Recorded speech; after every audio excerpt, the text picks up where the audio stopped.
To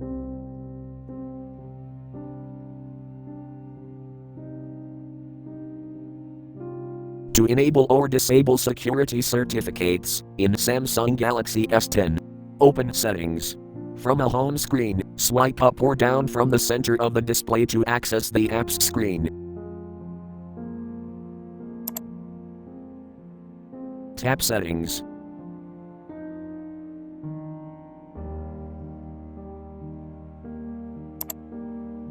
Scroll down.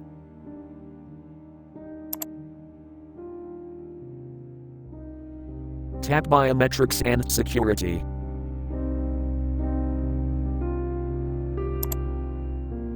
Scroll down.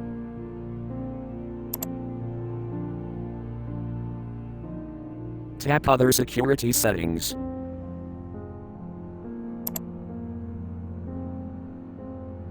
Tap View Security Certificates.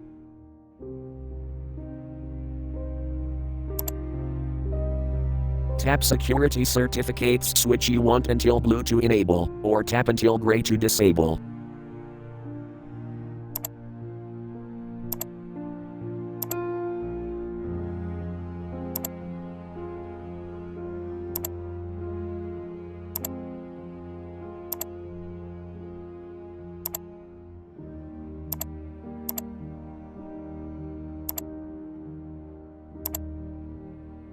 Thank you for watching. Have a nice day.